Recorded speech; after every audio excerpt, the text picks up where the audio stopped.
ये कहानी पूरी तरह से काल्पनिक है।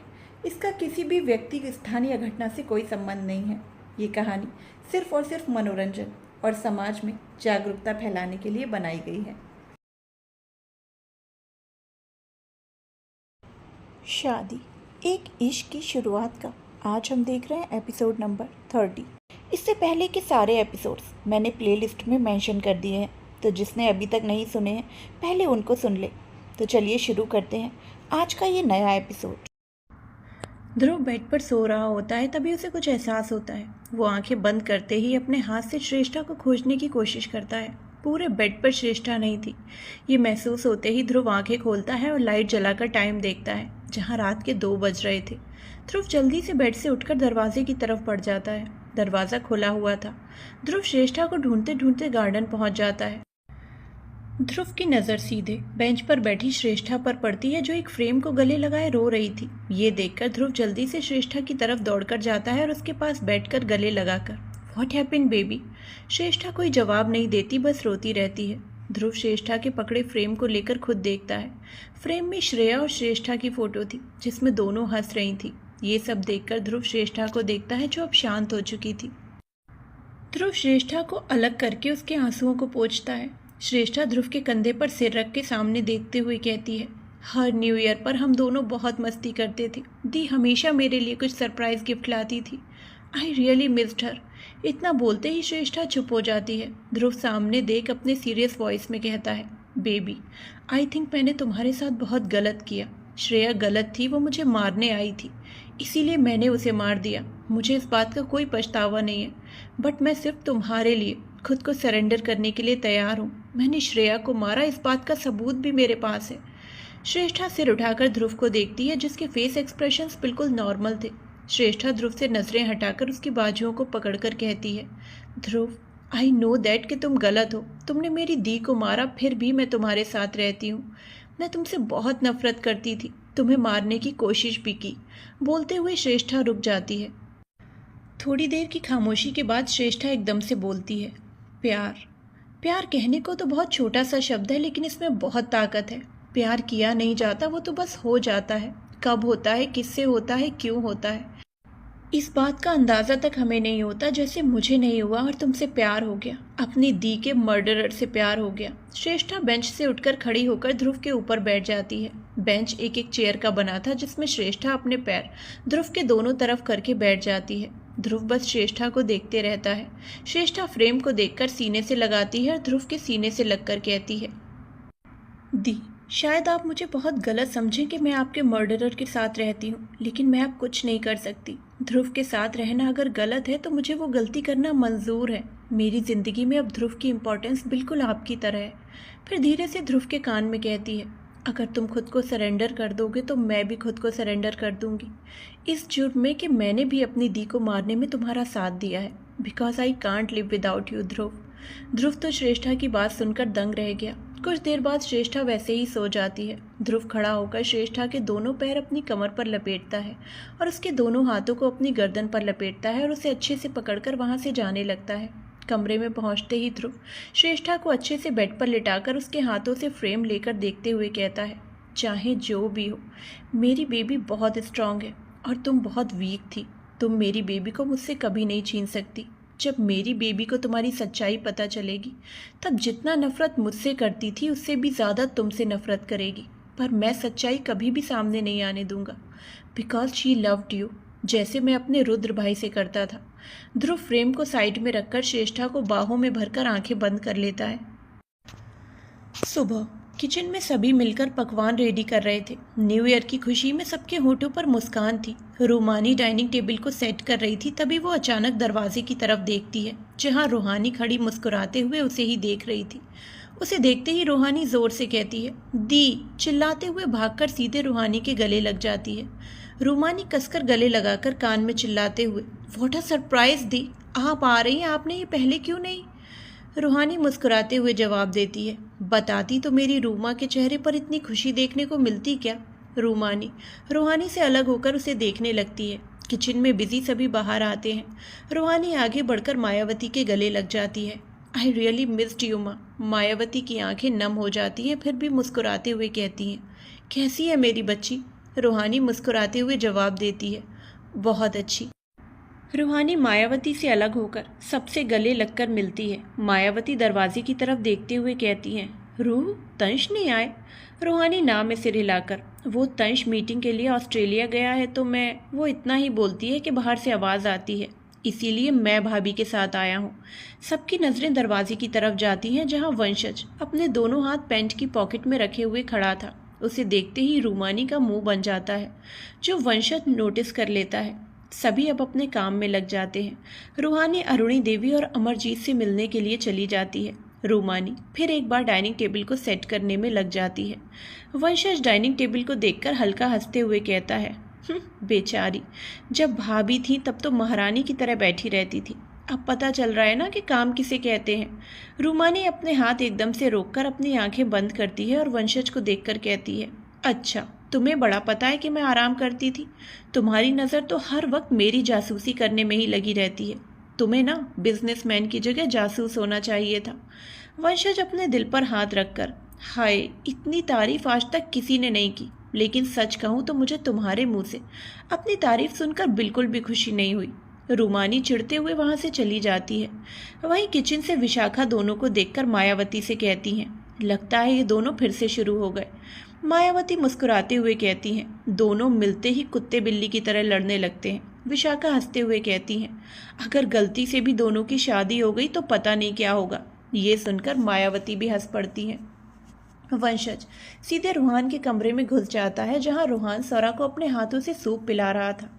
ये देखकर वंशज के तो होश उड़ जाते हैं। वंशज एकदम से जोर से, कहीं मेरी आंखें खराब तो नहीं हो गई, या कहीं मैं जगती आंखों से कोई सपना तो नहीं देख रहा हूँ, बोलते हुए वंशज रूहान के पास चला जाता है। सौरा और रूहान दोनों की नज़र वंशज पर चली जाती है। वंशज ड्रामा करते हुए, मिस्टर रूहान सिंघानिया ने शादी कर ली, इतना ही नहीं वो अपनी वाइफ को अपने हाथों से सूप भी पिला रहा है। ओह गॉड, सीरियसली मुझे तो विश्वास ही नहीं हो रहा। रूहान बाउल को साइड में रखकर सौरा को दवाई देता है। सौरा की नज़र तो इस वक्त वंशज पर थी। वो वैसे ही वंशज को देखते हुए दवाई खा लेती है। सौरा की दवाई खाते ही रूहान सौरा के गाल पर हाथ रखकर कहता है, रेस्ट कर लो। वंशज आंखें फाड़े दोनों को देख रहा था। सौरा लेटकर आंखें बंद कर लेती है तो रूहान अपनी जगह से उठकर वंशज को इशारे से कमरे से बाहर आने के लिए कहता है। इधर जेल में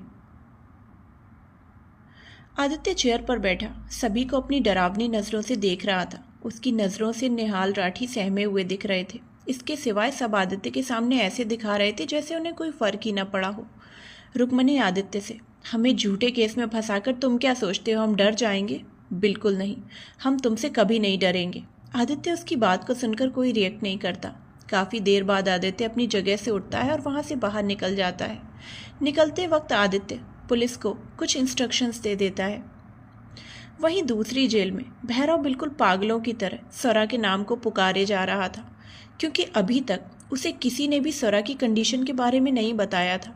उसने खुद को मारने की भी कोशिश की थी, लेकिन पुलिस उसे पकड़कर रोक लेती है। भैरव दीवार से टिककर आंखें बंद करके खड़ा हो जाता है। आंखें बंद होते ही उसे सौरा का खिलखिलाता हुआ, हंसता हुआ चेहरा दिख रहा था। उसकी आंखों के सामने एक नज़ारा दिखने लगता है, जहाँ एक लड़की बच्चों के साथ पकड़म पकड़ाई खेल रही थी। लगातार उसके होठों पर मुस्कान बनी हुई थी। उसके चेहरे पर मासूमियत साफ झलक रही थी। वो सौरा का चेहरा था। भैरव अब बंद आंखों से सौरा को देखते हुए कहता है, मोहब्बत इस कदर हो गई तुमसे कि अपने रिश्ते तक ठुकरा दिए मैंने। तुमसे मेरी वो मुलाकात गलत नहीं थी, बल्कि कायनात का बनाया हमारा रिश्ता ही गलत है। रिश्ता इस कदर बनाया कि तुम्हें पा भी नहीं सकता। फिर भी मैंने कायनात को ठुकरा कर तुम्हें पाने की कोशिश की, लेकिन कायनात ने तुम्हें ही मुझसे छीन लिया। इतना बोलते ही वो दीवार पर जोर से पंच मारता है। इधर सिंघानिया विला में सपना लैपटॉप में कुछ गिफ्ट्स देख रही थी और अनुराग उसे पीछे से बाहों में लिए बैठा उसकी मदहोश करने वाली खुशबू में खोया हुआ था। अनुराग अचानक से सपना के पेट पर हाथ कसते हुए गर्दन पर किस करने लगता है। सपना एकदम सिहर उठती है। अनुराग के हाथ सपना की कमर को सहला रहे थे। सपना लंबी सांसें लेने लगती है। अनुराग सपना को खोया महसूस कर लैपटॉप को बंद करके साइड में रख देता है। इस बीच अनुराग का सपना को किस करना कंटिन्यू रहता है। अनुराग सपना को लिटाकर उसके ऊपर आ जाता है और सपना के होंठों पर अपने होंठ रख देता है। अनुराग सॉफ्टली सपना को किस करने लगता है। वो धीरे धीरे सपना के होंठों को सॉफ्टली सक और किस करने लगता है। सपना अनुराग की बाहों में बिल्कुल मोम की तरह पिघल रही थी। उसके हाथ अनुराग के बालों को नोच रहे थे। धीरे धीरे अनुराग अपने और सपना के सारे कपड़े उतारने लगता है। सपना की सांसें एकदम से तेज होने लगती हैं। कुछ वक्त में फर्श पर दोनों के कपड़े गिर जाते हैं। अनुराग सपना को देखकर, सपना प्लीज़ ओपन योर आइज़। सपना अपनी पलकें उठाए अनुराग को देखती है। अनुराग सपना के दोनों हाथों की उंगलियों में अपनी उंगलियां फंसाता है, फिर सपना की आंखों में देखते हुए उसके अंदर एंटर हो जाता है। सपना कसकर अपनी आंखें बंद कर लेती है और उसकी अनुराग के हाथों पर पकड़ मजबूत हो जाती है। अनुराग रुककर सपना को देखते रहता है। सपना को जब ये एहसास होता है तो वो अपनी आंखें खोलती है। अनुराग चुपचाप सपना को एकटक देख रहा था। उसे ऐसे देख सपना अपनी पलकें झपका देती है। सपना का इशारा मिलते ही अनुराग आगे बढ़कर सपना को किस करते हुए धीरे धीरे प्यार करने लगता है। सपना मदहोशी में अनुराग के बालों को नोचने लगती है और अनुराग बस सपना को प्यार करने में डूबा हुआ था। दोनों के प्यार का सिलसिला करीब 4-5 घंटे तक चलता रहा। सपना पूरी तरह से थक जाती है। अनुराग सपना के ऊपर से हटकर बगल में लेट जाता है। सपना की सांसें तेज और आंखें बंद थी। अनुराग अपने हाथ सपना के चेहरे पर फिराने लगता है। सपना अपनी सांसों को संभाल कर मुस्कुराते हुए अनुराग को देखने लगती है। अनुराग के होठों पर भी मुस्कुराहट आ जाती है। वो सपना की खुली कमर को पकड़कर करीब खींच लेता है, जिससे सपना का सीना अनुराग के सीने से सट जाता है और इसके बाद ही चादर भी थोड़ा नीचे खिसक जाता है, जिससे सपना का उभरता सीना दिखने लगता है। अनुराग की नज़र सपना के उभरते हुए सीने पर चली जाती है। जब सपना को यह महसूस होता है तो वो तुरंत खुद को कवर कर लेती है। सपना के गाल शर्म से लाल हो जाते हैं। सपना को शर्माता देख अनुराग उसके माथे को चूम लेता है और उसे बाहों में भरकर कहता है, तुम्हारी रूह से बेपनाह प्यार और जिस्म की आदत लग गई है मुझे। तुम्हें छूना बहुत सुकून देता है मुझे। तुम थक कर हार जाओगी तब तक प्यार करूँगा तुम्हें, थका कर भी सुकून से भर दूंगा तुम्हें। सपना सिर उठाकर अनुराग को देखती है और कहती है, कहते हैं कि जिस्म के मिलने से रूह मिलती है। खुद के जिस्म पर आपको महसूस कर सिर्फ सुकून से भर देती है मुझे। आपका प्यार अगर थका देता है तो थकना भी मंजूर है हमें। एक आप ही नहीं है जिसे जिस्म की तलब है, हम भी हमेशा आपके जिस्म से जुड़ा रहना चाहते हैं। अनुराग एकटक सपना की आंखों में देखने लगता है। वहीं सपना भी बस अनुराग की आंखों में देख रही थी। इधर काव्या बैल्कनी में खड़ी सामने की ओर किसी सोच में डूबी हुई थी। तभी उसे अपनी कमर से होते हुए पेट पर किसी के हाथ महसूस होते हैं। काव्या वैसी के वैसी ही खड़ी रहती है। आदित्य अपनी चिन काव्या के कंधे पर रखकर उसके कानों में धीरे से कहता है, वाइफी यहाँ तुम ऐसी क्यों खड़ी हो? काव्या कोई जवाब नहीं देती। आदित्य काव्या को अपनी ओर पलटाता है। काव्या अब भी किसी सोच में गुम थी। आदित्य काव्या की चिन को पकड़कर ऊपर करता है, जिससे काव्या की नज़रें आदित्य से मिल जाती हैं। आदित्य थोड़ा परेशान होकर कहता है, क्या हुआ वाइफी? काव्या अपने हाथों में पकड़े हुए मेडिकल रिपोर्ट्स को दिखाते हुए कहती है, ये सब क्या है और आपने मुझे ये सब क्यों नहीं बताया? आदित्य रिपोर्ट्स को देखकर एकदम चुप हो जाता है। काव्या की इस तरह से कहने पर आदित्य बिल्कुल चुप हो जाता है। काव्या रिपोर्ट्स को देखकर कहती है, तो आप इसीलिए चाहते थे कि मेरी कोख में कोई बच्चा ना पले? आदित्य एक नज़र काव्या को देखता है, फिर बिना कुछ कहे कमरे के अंदर चला जाता है। काव्या उसके पीछे जाते हुए उसके आगे खड़ी हो जाती है। काव्या आदित्य की आंखों में देखकर, बताइए आपने मुझे ये क्यों नहीं बताया? आदित्य काव्या का हाथ पकड़कर बेड पर बिठा देता है और खुद भी उसके साथ बैठ जाता है। आदित्य काव्या के गाल पर हाथ रखकर बहुत ही शांति से कहता है, वाइफी आज भी मुझे इस बात का बहुत ज़्यादा टीस होती है कि मैंने तुम पर हाथ कैसे उठा दिया, तुम्हें हर्ट कैसे कर दिया। चाहे कुछ भी हो पर मुझे तुम पर हाथ नहीं उठाना चाहिए था। मैं तुम्हें दर्द देने के बारे में सोच भी नहीं सकता। मैंने हमेशा से कोशिश की कि मैं अनजाने में भी तुम्हें दर्द ना दूं। इसी कोशिश का हिस्सा ये भी है। बोलते हुए आदित्य मेडिकल रिपोर्ट की ओर इशारा करता है। आदित्य अब काव्या के गाल से हाथ हटाता है और नज़रों को दूसरी तरफ करके कहता है, तुम्हें पता है बचपन में जब अर्जुन भाई या फिर सबका बर्थडे होता था तो सब लोग खुशी खुशी सेलिब्रेट करते थे। जिस दिन मेरा था उस दिन मैंने अपनी माँ की आंखों में खुशियाँ नहीं दर्द देखा। वही दर्द जो एक माँ बेटे से दूर होने पर होता है। मेरा बर्थडे उन्हें वही दिन याद दिलाता है जिस दिन जन्म होते ही मैं उनसे जुदा हो गया। मेरी वजह से माँ को दर्द में देख मुझे बहुत तकलीफ़ होती थी। मुझे नफ़रत होने लगी थी अपने जन्म होने पर। इसीलिए मैं कभी भी इस दिन को सेलिब्रेट नहीं करता था। काव्या एकटक आदित्य को देखकर उसके दर्दों को सुन रही थी। आदित्य काव्या की ओर मुड़कर उसकी आंखों में देखते हुए कहता है, जिस दर्द को मैंने अपनी माँ की आंखों में देखा था, वो दर्द मैं कभी तुम्हारी आंखों में नहीं देखना चाहता। भले ही मैं अब ठीक हूँ, लेकिन मुझे आज भी ये डर है कि कहीं मेरी प्रॉब्लम की वजह से हमारा बेबी भी ऐसा हुआ तो। इसीलिए मैंने तुम्हें बेबी करने से मना किया था, लेकिन तुम्हें जब बेबी ना होने के दर्द में देखा तो मैंने ये टेस्ट करवाया कि हमारे आने वाले बेबी को मेरी वजह से कोई प्रॉब्लम तो नहीं होगी। काव्या आदित्य की नज़रों में पूरी तरह से खो जाती है। आदित्य को जब ये महसूस होता है तो वो अपने हाथ को बढ़ाए काव्या के गाल पर हाथ रखकर कहता है, क्या हुआ वाइफी, तुम ऐसे क्यों देख रही हो? काव्या खोए हुए अंदाज में, क्या मैंने पिछले जन्म में बहुत पुण्य किए थे? आदित्य हैरानी से, व्हाट? काव्या खोए हुए अंदाज से बाहर आती है। काव्या आदित्य को देखकर, seriously you are the very very very best husband. मैंने इतने पुण्य किए होंगे तभी आप मुझे मिले होंगे। आदित्य बस मुस्कुरा देता है। काव्या रिपोर्ट को लेकर कबर्ड में रख देती है। इधर वंशज सरा के पास बैठा हुआ था और रूहान बैल्कनी में किसी से बात कर रहा था। वंशज सीरियस होकर, देखो सरा, जहाँ तक मैं रूहान को जानता हूँ, उसने तुमसे अपनी मर्जी से तो शादी नहीं की होगी, लेकिन वो दिल का बुरा नहीं है। उसे लड़कियाँ पसंद नहीं। एक तुम ही पहली लड़की हो जिसके करीब रूहान गया है। मैं उसका फ्रेंड होने के नाते तुम्हें ये कहना चाहता हूँ कि कभी भी रूहान का साथ मत छोड़ना। सरा बस गौर से वंशज को देख रही थी और उसकी बातें भी सुन रही थी। तभी रूहान अंदर आता है। दोनों की नज़रें उस पर ठहर जाती हैं। रूहान को देखते ही वंशज शरारत भरी नज़रों से देखकर उससे कहता है, रूहान, अब तूने शादी तो कर ली, अब बता खुशखबरी कब सुना रहा है? ये सुनकर जहाँ रूहान कंफ्यूज्ड होकर वंशज को देखता है तो वहीं सरा ब्लश करने लगती है। वो नज़रें झुका लेती है। रूहान को कंफ्यूज देखकर वंशज कहता है, अरे यार, तू दिखा तो ऐसा रहा है जैसे तुझे तो पता ही नहीं कि शादी के बाद क्या होता है। वंशज की बातों को घुमाने से रूहान इरिटेट होकर, सीधे सीधे बता नहीं सकता? एक बात को इतना क्यों घुमा रहा है? जो भी बोलना है सीधा सीधा बोल। वंशज भी चिढ़ सा जाता है और जोर से चिल्ला देता है, इडियट, मैं बच्चे की बात कर रहा हूँ। वंशज के इस तरह चिढ़कर जवाब देने से सरा हंसने लगती है। वहीं रूहान बुरी तरह से वंशज को घूरने लगता है।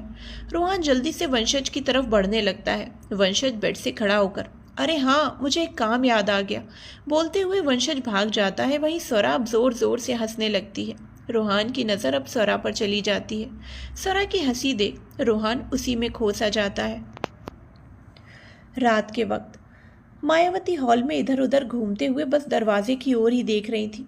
वंशज कॉल पर बात करते हुए बाहर जा ही रहा था कि उनकी नज़र मायावती पर चली जाती है, जो परेशान होकर बाहर देख रही थी। होल्ड ऑन, बोलते हुए वंशज मायावती के पास चला जाता है और उन्हें देखकर, क्या हुआ आंटी, आप इतनी परेशान क्यों हैं? मायावती का ध्यान बाहर से हटकर वंशज पर चला जाता है। वो परेशान होकर, पता नहीं बेटा, ये रूमा कहाँ चली गई? फ्रेंड्स के साथ पार्टी है बोलकर गई है। 10 बजने को है, पर ना उसका कॉल लग रहा है और ना ही वो आ रही है। रूमानी के गायब होने की बात सुन जैसे वंशज का दिल घबरा सा जाता है। वो अपने फ़ोन को कान पर लगाए, ओके, हम कल बात करते हैं इसके बारे में। इतना बोलते ही वो कॉल कट करता है और मायावती का हाथ पकड़कर, आंटी आप चिंता मत कीजिए, मैं उसे लेकर आता हूँ। मायावती परेशानी में ही हाँ में सिर हिला देती है। वंशज भागते हुए विला से निकलकर कार में बैठकर चला जाता है। इधर बार में रूमानी अपनी नशीली आंखों से हाथ में पकड़े ग्लास को ध्यान से देख रही थी। उसे देखकर साफ पता चल रहा था कि उसने कितनी ज़्यादा ड्रिंक की हुई है। रूमानी ग्लास की वाइन को घुमाते हुए बार में बैठे सर्व करने वाले से नशीली आवाज़ में कहती है, भैया ये है तो बड़ी कमाल की चीज़, सुना था दुनिया गोल गोल घूमती है, आज दिख भी रही है। इतना बोलते ही रूमानी चेयर से उठकर खड़ी हो जाती है। उसने इतनी ज़्यादा ड्रिंक कर रखी थी कि वो ठीक से खड़ी भी नहीं हो पा रही थी।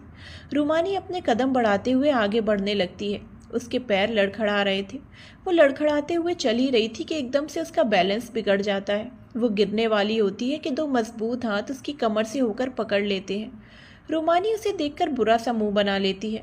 वंशज रूमानी को इतने नशे में देखकर गोद में उठा लेता है और बाहर की ओर लेकर जाने लगता है। रूमानी छटपटाते हुए, हे छोड़ो छोड़ो मुझे। वंशज बिना रूमानी की बात सुने चलता रहता है। रूमानी वंशज की गर्दन पर जोर से बाइट कर लेती है, पर इससे भी वंशज को कोई फर्क नहीं पड़ता। वंशज रूमानी को कार में बिठाकर सीट बेल्ट लगाता है और डोर बंद करके मायावती को कॉल करता है। उधर से कॉल रिसीव होते ही मायावती परेशानी भरी आवाज़ में, वंश, रूमा मिली? वंशज रूमानी को एक नज़र देखता है जो सीट बेल्ट खोलने की नाकाम कोशिश किए जा रही थी। वंशज उसे देखते हुए कॉल पर, हाँ आंटी वो मुझे मिल गई है, लेकिन आज वो घर नहीं जाएगी। उसकी फ्रेंड हॉस्पिटल में है तो वो यहीं रहेगी, मैं भी यहीं रुक रहा हूँ। उधर से मायावती हाँ में जवाब देती है तो वंशज कॉल कट करके दूसरी तरफ से कार में बैठ जाता है। रूमानी सीट बेल्ट को खोलने की कोशिश करके, खोलो इसे, मुझे तुम्हारे साथ नहीं जाना। रूमानी के बोलने से ही उसके मुंह से ड्रिंक की स्मेल आती है। वंशज आगे देखकर, पता नहीं इस लड़की ने कितनी ड्रिंक करके रखी हुई है, मेरी पूरी कार स्मेल करने लग रही है। रूमानी अब वंशज के चेहरे को अपनी नशीली आंखों से देखने लगती है, फिर बोलने लगती है, यू नो व्हाट, तुम मुझे बहुत परेशान करते हो। बचपन में तुमने मेरी डॉल को मारा भी था, वो मेरी सबसे प्यारी और फेवरेट डॉल थी, पर तुमने उसे रुलाया, तुम बहुत बुरे हो। बोलते हुए रूमानी रोने लगती है। वंशज तो अपना सिर पीट लेता है और बड़बड़ाते हुए कहता है, वंश बेटा, आज तो तू बुरी तरह से फंस गया। रूमानी एकदम से चुप होकर फिर एक बार कहती है, और तुमने मेरी नोट कॉपी चुराकर मुझे लीजा मैम से मार भी खिलवाई थी। मैंने सारा होमवर्क किया हुआ था, फिर भी तुम्हारी वजह से मुझे मुर्गा बनना पड़ा। इतना बोलते ही फिर से रूमानी रोने लगती है। वंशज रूमानी को देख धीरे से बोलता है, लगता है आज मेरे सारे कारनामे ये बाहर लाकर रहेगी। रूमानी वंशज को मारते हुए, तुम बहुत बुरे हो, तुमने 7th क्लास में मेरा ब्रेकअप भी करवा दिया। ये सुनकर वंशज एकदम से कार रोककर रूमानी का हाथ पकड़ लेता है और गुस्से से, इडियट लड़की, वो लड़का तुम्हारा यूज़ कर रहा था, इसीलिए मैंने तुम्हारा ब्रेकअप करवाया। रूमानी खुद को छुड़ाते हुए, मुझे नहीं पता, पर तुमने मेरी लॉलीपॉप भी चुराई थी। मैंने कितनी मुश्किल से अपनी पॉकेट मनी से वो खरीदी थी। रूमानी की ऐसी शिकायतों को सुनकर वंशज का गुस्सा पल भर में गायब हो जाता है। वो रूमानी का हाथ छोड़कर उसे देखने लगता है। वहीं रूमानी शिकायतों पर शिकायतें कर रही थी, जिससे उसके होंठ हिले जा रहे थे, जो बहुत ज़्यादा अट्रैक्टिव लग रहे थे। वंशज रूमानी के होंठों को देख जैसे कंट्रोल खोने लगता है। अचानक ही वंशज आगे बढ़कर पीछे से रूमानी की गर्दन को पकड़कर उसके होंठों पर अपने होंठ रखकर किस करने लगता है। रूमानी खुद को छुड़ाने के लिए छटपटाने लगती है। वंशज बड़े प्यार से रूमानी के होंठों को किस कर रहा था। उसके होंठों के स्वाद में वंशज जैसे खो सा जाता है। वो रूमानी के होंठों को चूमने लगता है। रूमानी बस वंशज के कंधे पर हाथ रखकर दूर करने की कोशिश कर रही थी, लेकिन नशे में होने के कारण वो वंशज के भारी शरीर को 1 इंच तक हिला नहीं पा रही थी। करीब 15 मिनट की किस के बाद वंशज रूमानी के होंठों को छोड़ देता है और दूर बैठ जाता है। रूमानी पहले अपनी सांसों को कंट्रोल करती है, फिर एकदम से रोने लगती है। वंशज अपने होठों पर हाथ फेरते हुए, क्या हुआ, तुम्हारी लॉलीपॉप पसंद नहीं आई? रूमानी रोते हुए, सब कुछ चुराते थे और आज तुमने मेरी फर्स्ट किस भी चुरा ली। मैंने कितने मुश्किल से इसे अपने फ्यूचर हस्बैंड के लिए बचा कर रखा था। बोलते हुए रूमानी ज़ोर ज़ोर से रोने लगती है। रूमानी के आंसू तो नहीं दिख रहे थे, बस उसकी आवाज़ सुनाई दे रही थी। वंशज अब इरिटेट सा हो गया। वो जल्दी से कार स्टार्ट कर आगे बढ़ गया। कुछ देर में कार एक होटल में रुकती है। वंशज को ये अच्छी तरह से पता था कि अगर वो इस हालत में रूमानी को सिंघानिया विला लेकर गया, तब तो रूमानी को एक थप्पड़ तो पड़ना ही था। वैसे तो वंशज को भी पता था कि रूमानी कभी ड्रिंक नहीं करती, इसीलिए उसने इन्फॉर्मेशन निकाली तो उसे पता चला कि किसी ने रूमानी के जूस में नशीली चीज़ मिला दी थी, जिसका अंदाज़ा रूमानी को बिल्कुल नहीं था। उसके फ्रेंड्स तो नशे में डांस करने में बिजी थे। रूमानी जैसे ही जूस पीती है, उसके कुछ देर बाद से ही नशा अपने काम करना शुरू कर देता है। रूमानी उसके बाद खुद बार में बैठकर ड्रिंक करने लग गई। वंशज कार से उतरा और रूमानी की तरफ जाकर उसे गोद में उठा लिया। रूमानी अब शांत होकर वंशज को देखने लगी। रूमानी अपने हाथ वंशज की गर्दन पर लपेटे उसके चेहरे को बड़े गौर से देखने लगी। वंशज की नज़रें सामने की ओर थी। रूमानी अब अपने हाथ वंशज के चेहरे पर फेरने लगती है, जिससे वंशज का ध्यान रूमानी की तरफ चला गया। वो कुछ देर तक रूमानी को देखता रहा, फिर सामने देखकर आगे बढ़कर एक कमरे का दरवाज़ा खोल अंदर चला गया। वंशज ने दरवाज़ा अंदर से बंद किया, फिर रूमानी को लेकर बेड पर लिटा दिया। रूमानी की नशीली नज़रें बस वंशज पर ठहरी हुई थीं। वंशज रूमानी के फुटवियर निकालकर उसे अच्छे से कंबल से ढक दिया। उसे देखते हुए रूमानी बोली, तुम बहुत बुरे हो, पर शायद इतने भी नहीं। वंशज रूमानी को देखकर मुस्कुराने लगा, फिर उसके माथे को चूमकर बोला, अब सो जाओ। वंशज लाइट ऑफ करके साइड लैम्प जला दिया और खुद सोफे पर जाकर लेट गया। वो थोड़ी देर तक आंखें बंद रखा, फिर आंखें खोल रूमानी को देखने लगा, जो अब बिल्कुल छोटे बच्चों की तरह सो रही थी। उसे देखकर वंशज के होठों पर मुस्कुराहट आ जाती है। सुबह के वक्त रूमानी धीरे धीरे अपनी आंखें खोलती है। आंखें खुलते ही उसके सिर में बहुत तेज दर्द होने लगता है, जिससे वो सिर पकड़कर उठकर बैठ गई।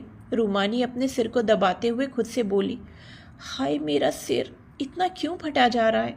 वो इतना ही बोलती है कि वंशज एक गिलास बढ़ाते हुए, पूरी बॉटल ही गटक जाओगी तो और क्या होगा। रूमानी वंशज की आवाज़ सुनकर उसकी ओर देखने लगी। उसके बाद उसके हाथ में पकड़े गिलास को देखा, फिर उसे कमरे को देखा। तभी उसे एहसास हुआ कि वो अपने कमरे में नहीं, कहीं और है। रूमानी वंशज को घूरकर देखकर बोली, मैं यहाँ कैसे आई। वंशज गिलास को साइड टेबल पर रख बेफिक्र होकर बोला, तुम आई नहीं, मैं तुम्हें उठाकर लाया हूँ, क्योंकि तुमसे तो चला ही नहीं जा रहा था।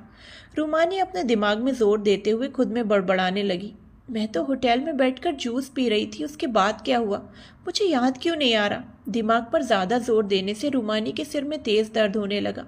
वंशज रूमानी को दर्द में देखकर बोला, नींबू पानी पी लो और फ्रेश हो जाओ, दर्द कम हो जाएगा। रूमानी एक नज़र वंशज को देखती है, फिर नींबू पानी पीकर फ्रेश होने चली जाती है। इधर काव्या ड्रेसिंग टेबल के सामने खड़ी होकर अपने बालों को संवार रही होती है कि तभी आदित्य पीछे से काव्या को हक कर लेता है। काव्या के होठों पर बड़ी सी स्माइल आ जाती है। वो मुस्कुराते हुए मंगलसूत्र को हाथ में लेकर आदित्य के सामने कर देती है। आदित्य मंगलसूत्र लेकर काव्या को पहना देता है और फिर उसकी मांग भर देता है। काव्या आदित्य को बॉडी को देखने लगती है, जो इस वक्त शर्टलेस था, बस उसने पैंट पहनी थी। काव्या की नज़र आदित्य के सीने पर चली जाती है, जिस पर उसके ही दांतों के निशान थे। काव्या आदित्य की ओर देखती है, जो बस काव्या को देख रहा था। आदित्य काव्या की कमर को पकड़कर करीब खींच लेता है और उसके बालों को साइड करते हुए, वाइफी आजकल तुम कुछ ज़्यादा ही बोल्ड होने लगी हो। कल रात तुमने जो मेरा हाल किया है ना, seriously I can't believe that. Kavya Aditya की बातों को सुनकर शर्म से आदित्य के सीने में छुप जाती है। आदित्य मुस्कुराते हुए काव्या को पकड़ लेता है और उसके कानों में मदहोशी भरी आवाज़ में कहता है, लगता है तुम्हें कुछ ज़्यादा ही जल्दी है बेबी लाने की, इसीलिए इतनी मेहनत कर रही हो। काव्या के कान गर्म से होने लग गए। आदित्य काव्या को अलग करके देखने लगता है। काव्या फिर एक बार आदित्य के सीने में छिप जाती है।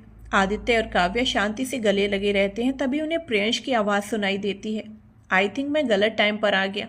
उसकी आवाज़ सुनते ही काव्या झट से आदित्य से अलग होकर खड़ी हो जाती है। आदित्य प्रियंश को आंखें छोटी करके घूरने लगता है। वहीं प्रियंश की नज़रें तो बस आदित्य के सीने पर थी, जहां काव्या के दिए हुए लव बाइट साफ दिख रहे थे। ये देखकर प्रियंश के दिल में अजीब सा दर्द होने लगता है। काव्या जब प्रियंश की नज़रों को देखती है तो तुरंत आदित्य के आगे खड़ी हो जाती है और मुस्कुराते हुए कहती है, क्या हुआ प्रिंस, आप यहाँ।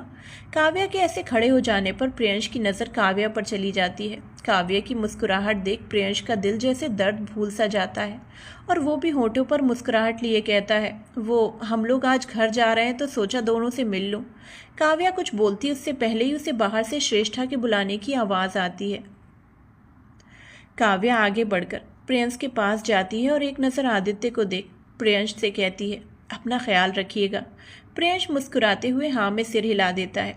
काव्या कमरे से निकल जाती है। उसके जाते ही आदित्य कबर्ड से एक शर्ट निकालकर ड्रेसिंग टेबल के सामने खड़ा होकर शर्ट पहनने लगता है। प्रियंश आगे आकर आदित्य की पूरी बॉडी को नोटिस करने लगता है। आदित्य की गर्दन पे भी लव बाइट्स के निशान थे। प्रियंश बहुत गौर से उन्हें देखने लगता है। वो देख ही रहा था कि उसे आदित्य की आवाज़ आती है, बहुत तकलीफ हो रही है। प्रियंश का ध्यान आदित्य की गर्दन से हटकर उसके चेहरे को देखने लगता है। आदित्य प्रियंश की ओर पलटता है और प्रियंश को देखकर कहता है, जब अपनी मोहब्बत किसी और के बाहों में होती है तो दिल में खंजर घुपने से भी ज़्यादा दर्द होता है, और यही दर्द इंसान संभाल नहीं पाता। आदित्य की आंखों में प्रियंश बहुत गौर से देखने लगता है। उसकी इतनी गहरी बातें सुनकर प्रियंश बोलता है, क्या ऐसा है कि तुमने भी इस दर्द को महसूस किया है?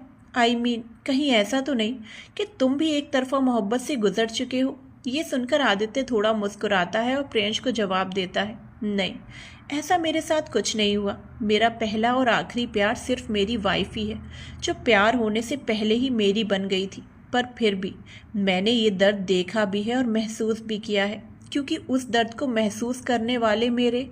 इतना बोलते ही आदित्य रुक जाता है। वहीं प्रियंश ध्यान से उसकी बातों को ही सुन रहा था कि आदित्य के रुकने से बोलता है, तुम्हारे कौन?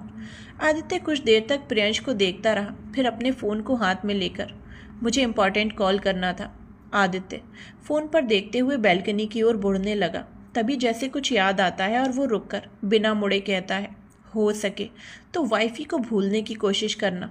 प्रियंश एकदम से जवाब देता है, तुम मुझे फोर्स नहीं कर सकते आदित्य। आदित्य कुछ देर तक ठहर सा गया, फिर बिना कुछ बोले बैल्कनी की तरफ बढ़ गया।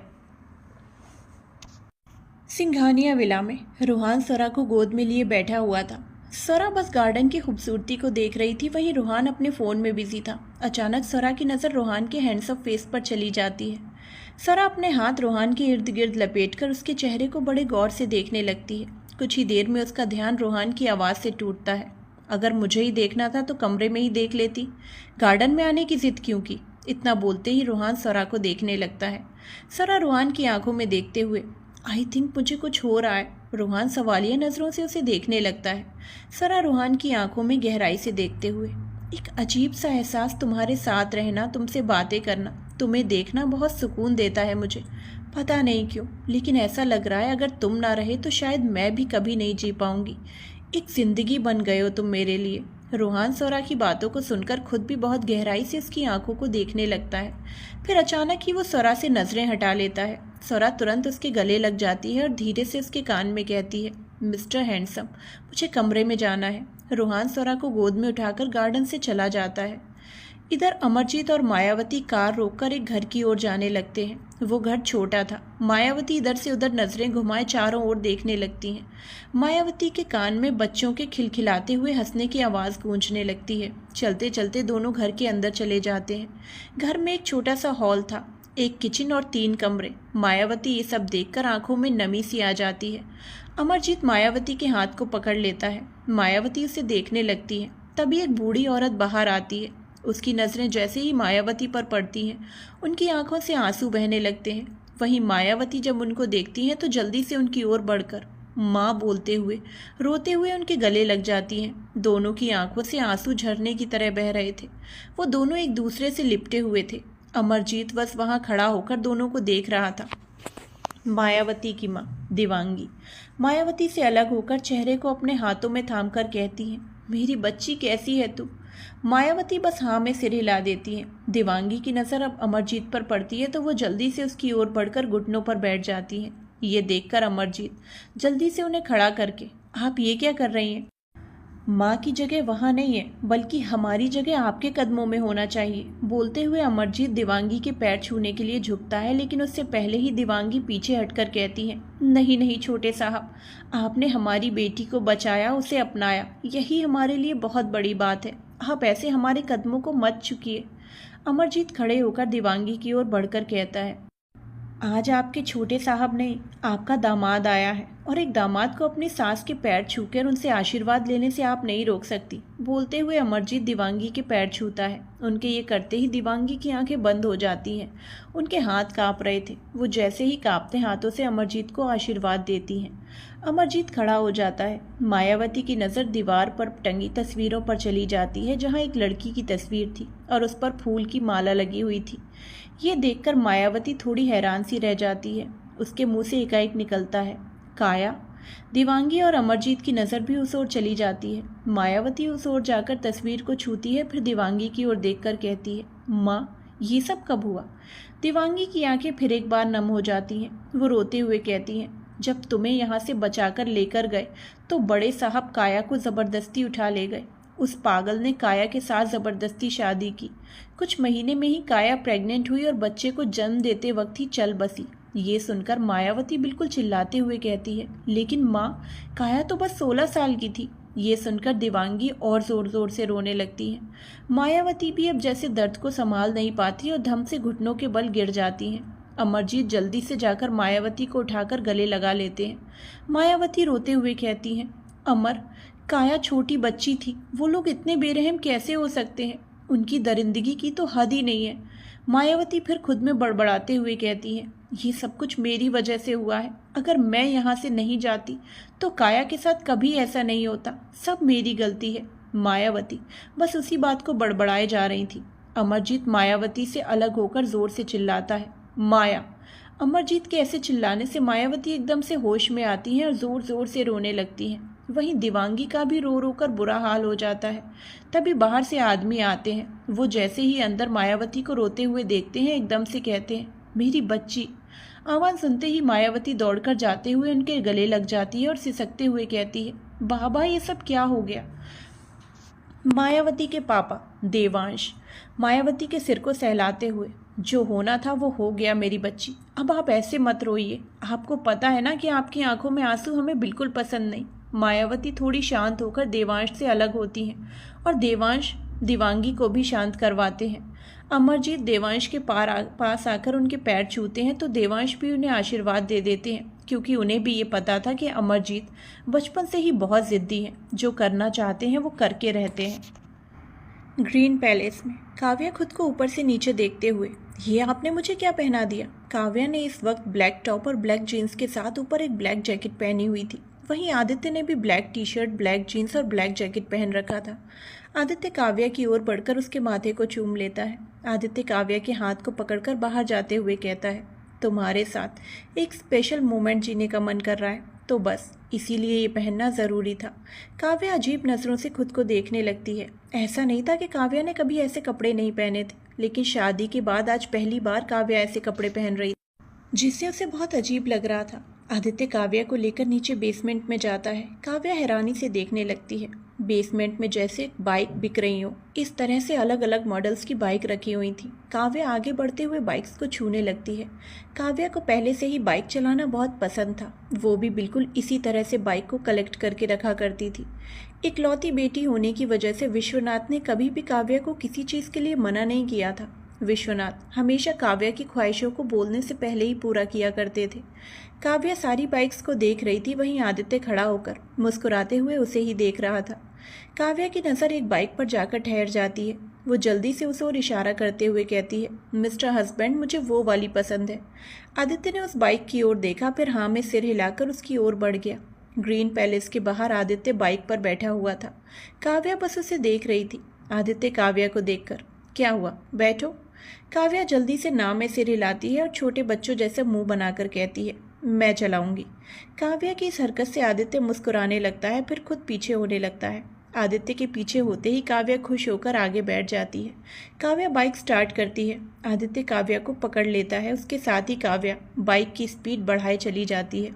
वहीं दूसरी तरफ जेल में भैरव आंखें बंद किए हुए बैठा था। तभी उसे किसी के होने का एहसास होता है। वो आंखें खोलकर देखता है तो स्वरा पुलिस के साथ अभी अभी अंदर आई थी। उसके साथ श्रेष्ठा भी थी। जैसे ही भैरव स्वरा को देखता है वो तुरंत स्वरा की तरफ बढ़ने लगता है, लेकिन वो स्वरा तक पहुंच पाता उससे पहले पुलिस उसे पकड़ लेती है और श्रेष्ठा भी स्वरा को छुपाने के मकसद से आगे आ जाती है। भैरव छटपटाते हुए खुद को छुड़ाने लगता है और जोर से चिल्लाता है। ये देखकर स्वरा जोर से चिल्लाती है, छोड़ दो उन्हें। उसके इतना कहते ही पुलिस उसे अपनी पकड़ से आज़ाद करती है। भैरव भागते हुए स्वरा के पास आता है और सामने श्रेष्ठा खड़ी होती है। स्वरा श्रेष्ठा से, प्लीज़ दी, मुझे भैया से अकेले में मिलना है। श्रेष्ठा स्वरा को हैरानी से देखती है। वो कुछ बोलने को होती है, लेकिन उससे पहले ही स्वरा उसे इशारे से रिक्वेस्ट करती है। पुलिस और श्रेष्ठा बाहर जाते हैं। उनके जाते ही भैरव स्वरा के पूरे चेहरे को देखता है, फिर आगे बढ़कर स्वरा के पूरे चेहरे को पकड़कर चूमने लगता है। वो बिल्कुल पागलों की तरह स्वरा को चूमे जा रहा था। भैरव चूमते हुए ही हड़बड़ाते हुए, सोना तुम ठीक हो ना? तुम्हें ज़्यादा चोट तो नहीं लगी ना? स्वरा शांत होकर बस भैरव को देख रही थी। भैरव अचानक स्वरा को गले लगाकर आंखें बंद कर लेता है। भैरव धीरे से, एक तुम ही तो सुकून हो मेरा, फिर क्यों मुझसे हमेशा जुदा रहती हो? स्वरा अपने हाथ बढ़ाकर भैरव की पीठ पर रखती है। अचानक से उसकी आंखों से आंसू बहने लगते हैं और वो आंसुओं को बहाते हुए, भैया आप ऐसे क्यों हैं? आपने मेरे मॉम डैड को भी मार दिया। ये सुनकर भैरव की पकड़ स्वरा पर मजबूत हो जाती है। ये महसूस होते ही स्वरा के कानों में त्रेया की आवाज़ आने लगती है, स्वरा, पाखी, तुम दोनों एक बात हमेशा याद रखना, कभी भी भैरव से मिलने की कोशिश मत करना, और हाँ, ये समझ लो कि वो मर चुका है। स्वरा को अब थोड़ा डर लगने लगता है। वो किसी तरह से खुद को संभालते हुए भैरव की पीठ को सहलाने लगती है और धीरे से कहती है, मुझे दर्द हो रहा है। स्वरा के ये बोलते ही भैरव की पकड़ धीरे धीरे कम होने लगती है। वो स्वरा की चोट को धीरे से छूकर बोलता है, मैं तुम्हें कभी दर्द में नहीं देख सकता। मैं दूसरों के लिए बहुत खतरनाक हूँ, लेकिन तुम्हारे लिए नहीं। तुम एक ही तो वजह हो जो मैं इस वक्त जेल में हूँ। अगर मैं चाहता तो इसी वक्त जेल के सभी लोगों की लाशें यहाँ पड़ी होती और मैं बाहर होता। स्वरा भैरव को टाइटली पकड़कर आप ऐसा कुछ नहीं करेंगे। भैरव सरा से अलग होकर उसके माथे को चूमता है, फिर मुस्कुराते हुए कहता है, जैसी तुम्हारी मर्जी। मैं तुम्हारे लिए जलती आग के बीच भी बैठ जाऊंगा, पर तुम्हारी बातों को टालने की कोशिश नहीं करूंगा। सरा अपने हाथ भैरव के गाल पर रखकर कहती है, काश कि आप नॉर्मल होते। भैरव बिना कुछ बोले सरा का हाथ पकड़कर चूम लेता है। सरा कुछ देर तक भैरव को देखती रहती है, फिर आगे बढ़कर उसके माथे को चूम लेती है। भैरव सरा के चेहरे को थाम उसके होठों की तरफ बढ़ने लगता है। सरा जल्दी से अपने मुंह पर हाथ रख लेती है और ना में सिर हिला देती है। भैरव पहले सरा के हाथ को देखता है, फिर उसकी मांग में भरे हुए सिंदूर और गले में पहने मंगलसूत्र को। ये सब देखकर भैरव सरा की आंखों में देखने लगता है। सरा की आंखों में एक रिक्वेस्ट थी जो शायद भैरव को किसी चीज़ को करने से रोक रही थी। भैरव सरा से दूर होकर ज़मीन पर बैठकर आंखें बंद कर लेता है और आंखें बंद करके ही कहता है, अगर तुम खुश हो तो ठीक है, मैं कुछ नहीं करूँगा। और एक बात, अगर मुझे पता चला कि तुम्हारा रिश्ता जो मांग में भरे सिंदूर से बना है उससे तुम्हें तकलीफ़ हो रही है, तो मैं उस इंसान को कभी नहीं छोड़ूंगा जिसने तुम्हारी मांग में सिंदूर भरा है। सरा एकटक भैरव को देखती रहती है, फिर कुछ ही समय में वो वहाँ से बाहर चली जाती है। उसके निकलते ही कांस्टेबल दरवाजे पर ताला लगा देते हैं। भैरव आंखें खोल जाती हुई सरा को देखता है, फिर आंखें बंद कर कर कहता है, मैं तुम्हारा दीवाना था, दीवाना हूँ और हमेशा रहूँगा। आई लव यू सोना। श्रेष्ठा और सरा पुलिस स्टेशन से बाहर चले जाते हैं। बाहर रूहान खड़ा कार से टिक कर खड़ा था और उसकी आंखें बंद थीं। श्रेष्ठा सरा को साथ लेकर कार में बैठने वाली होती है कि रूहान आंखें बंद किए हुए ही कहता है, भाभी भाई आपका इंतजार कर रहे हैं। श्रेष्ठा रूहान को देखती है, फिर अपनी नजरें चारों तरफ घुमाती है। रूहान की कार के पीछे थोड़ी दूर पर ध्रुव की कार खड़ी थी और ध्रुव कार से टिककर फोन में कुछ देख रहा था। श्रेष्ठा सरा को बाय बोलकर ध्रुव की तरफ बढ़ जाती है। उसके जाते ही सरा एक नज़र रूहान को देखती है, फिर कार में बैठ जाती है। सरा के बैठते ही रूहान भी कार में बैठ जाता है। इधर श्रेष्ठा ध्रुव के पास जाते ही कहती है, क्या हुआ ध्रुव, तुम ऑफिस नहीं गए? ध्रुव फ़ोन को बंद करके जेब में रखता है, फिर श्रेष्ठा को तुरंत गोद में उठा लेता है। ध्रुव मुस्कुराते हुए, क्योंकि आज मुझे अपनी बेबी के साथ रहना है। श्रेष्ठा भी मुस्कुराते हुए ध्रुव की गर्दन पर अपने हाथ लपेट देती है। ध्रुव श्रेष्ठा को कार में बिठाता है और खुद भी बैठ जाता है। वो श्रेष्ठा को खींचकर अपनी गोद में बिठाकर किस करने लगता है। श्रेष्ठा भी पीछे नहीं हटती, वो भी ध्रुव को किस करने लगती है। वहीं आगे बैठा ड्राइवर दोनों की बेशर्मी देख खुद शर्मा जाता है और जल्दी से पीछे का पार्टीशन ऑन कर देता है। इधर कार में रूहान और सरा एकदम चुपचाप बैठे थे। सरा कहीं गुम थी और रूहान बार बार सरा को देखे जा रहा था। रूहान की आंखों के सामने वही सीन दिखने लगता है जब भैरव सरा के पूरे चेहरे को चूम रहा था। वैसे तो वो पहले बाहर ही रुका था, लेकिन उसे अजीब लग रहा था तो वो अंदर चला गया। उसके जाते ही वो देखता है कि भैरव सरा के पूरे चेहरे को चूम रहा था। रूहान गुस्से से अपनी मुट्ठी कस लेता है और सीधे पुलिस स्टेशन से बाहर आकर खुद को शांत करने के लिए कार से टिककर खड़ा होकर आंखें बंद कर लेता है। रूहान सरा को देख ही रहा था कि अचानक उसे क्या हुआ। वो सरा को अपनी गोद में बिठाकर गले लगा लेता है। रूहान के इस अचानक रिएक्शन से सरा चौंक जाती है और साथ ही अपनी सोच से भी बाहर आती है। सरा रूहान की पीठ पर हाथ रखकर, क्या हुआ मिस्टर हैंडसम? रूहान चुपचाप सरा को गले लगाए रखता है, एक शब्द तक नहीं बोलता। वहीं दूसरी तरफ आदित्य और काव्या टपरी पर चाय पी रहे थे। कुछ औरतें काव्या को ऊपर से नीचे तक अजीब नज़रों से घूर कर देख रही थी और फुसफुसाते हुए कुछ कह भी रही थी। काव्या भी ये सब कुछ नोटिस कर रही थी। काव्या आदित्य की ओर थोड़ा झुककर उसके कान में कहती है, मिस्टर हस्बैंड देखिए ना, वो लोग मुझे कैसे देख रहे हैं। आदित्य एक नज़र उन औरतों को देखता है, फिर काव्या को देखकर, तुम क्या चाहती हो वाइफी? काव्या फिर एक बार उन औरतों को देखती है और फिर आदित्य को देखकर कहती है कि वो लोग इधर ना देखें। काव्या इतना ही बोलती है कि आदित्य काव्या की गर्दन को पीछे से पकड़कर सीधे उसे किस करने लगता है। ये देखकर टपरी पर बैठे सभी लोगों के तो जैसे होश ही उड़ जाते हैं और जो औरतें काव्या को देख रही थी वो सब जल्दी से अपनी नज़रें हटाकर अपने अपने काम में लग जाती हैं। वहाँ पर चाय पी रहे लोग भी जल्दी से वहाँ से भाग जाते हैं। करीब 20 मिनट की किस के बाद आदित्य काव्या को छोड़ देता है। काव्या तो शर्म से पानी पानी हो जाती है। आदित्य काव्या की चिन को पकड़कर औरतों की ओर करता है। काव्या देखती है कि वो सभी औरतें गलती से भी एक नज़र तक उसकी ओर नहीं देख रही थी। ये देखकर काव्या जहाँ खुश थी तो वहीं जब उसे इसका कारण समझ आता है तो वो घूर कर आदित्य को देखती है और कहती है, इनकी नज़रों को हटाने का और भी तरीका था। आदित्य अपनी नज़रें इधर से उधर करते हुए, हाँ था, पर मुझे यही तरीका बेस्ट लगा। काव्या बुरी तरह से आदित्य को घूरने लगती है। आदित्य खड़ा होता है और काव्या को चलने का इशारा करता है। काव्या भी खड़ी हो जाती है। आदित्य बाइक के सामने खड़ा हो जाता है। काव्या भी खड़ी हो जाती है। आदित्य काव्या को इशारे करते हुए, चलो बैठो। काव्या एक नज़र बाइक को देखती है, फिर जल्दी से नाम में सिर हिलाकर कहती है, मुझे नहीं चलाना, अब आप चलाइए। आदित्य मुस्कुराते हुए बाइक पर बैठता है। काव्या पीछे जाने वाली होती है कि आदित्य उसे पकड़कर अपने आगे बैठने का इशारा करता है। काव्या हैरानी से आदित्य को देखती है तो आदित्य काव्या की कमर को पकड़कर सीधे उसे अपने आगे बिठा देता है। काव्या आदित्य के सामने आ जाती है। इस वक्त आदित्य और काव्या का चेहरा आमने सामने था। काव्या आदित्य को गले लगा लेती है। काव्या के ऐसा करते ही आदित्य बाइक स्टार्ट करता है। चंद पलों में दोनों हवाओं की स्पीड से वहां से चले जाते हैं।